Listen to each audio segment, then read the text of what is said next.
Hello parents, मैं doctor Kunal आपका आपके ही चैनल पे स्वागत करता हूँ।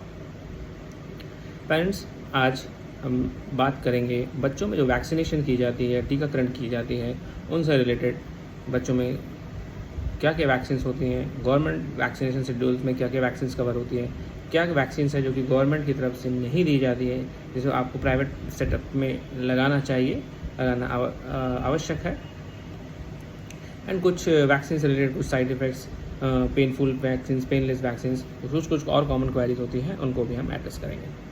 तो let's start with the video.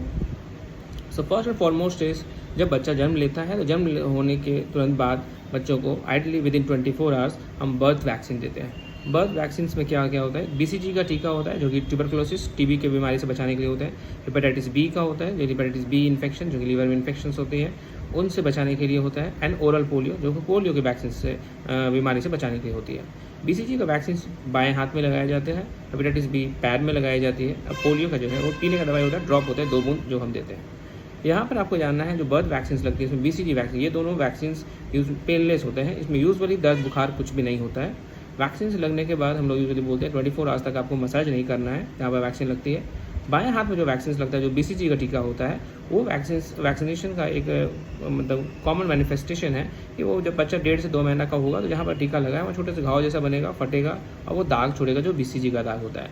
तो ये होना मतलब आवश्यक है। बहुत से पेरेंट्स आते हैं कि सर आपने जहाँ टीका लगाया वहाँ पर घाव हो गया, तो दैट इज़ नॉर्मल, वो होना चाहिए। अगर ऐसा नहीं होता है तो आपको अपने पीडियाट्रिशियन से रिकंसल्ट करने की आवश्यकता है। This is all about the birth vaccine.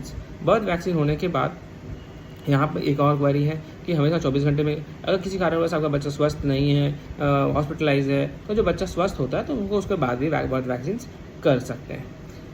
Second है जो 1.5 महीने में वैक्सीन लगती है।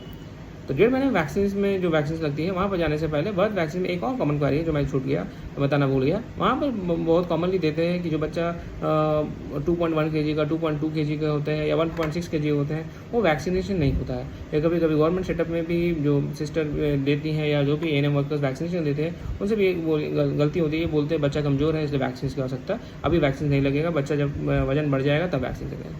तो यहाँ पर मैं आपको एक चीज़ क्लियर कर देना चाहता हूँ, बच्चे का वजन जो भी हो, बच्चा अगर स्वस्थ है, 1.6 1.7 यूजुअली बच्चा स्वस्थ है, तो आपको OPV और BCG देना है, प्रोवाइडेड हेपेटाइटिस बी में वहाँ पर वेट का क्राइटेरिया होता है। हेपेटाइटिस बी का वैक्सीन अगर 2 kg से ऊपर है तो ही बच्चे को हम लोग देते हैं, अदरवाइज हम लोग सिर्फ OPV और BCG दे के बच्चे को बोलते हैं 1.5 महीने का वैक्सीन में जब होता है तो वहाँ पर हेपेटाइटिस बी को वैक्सीन को लगाते हैं। तो ये कुछ कॉमन क्वेरीज हो गए बर्थ वैक्सीन से related. Now next move to the 6 weeks vaccine. 6 week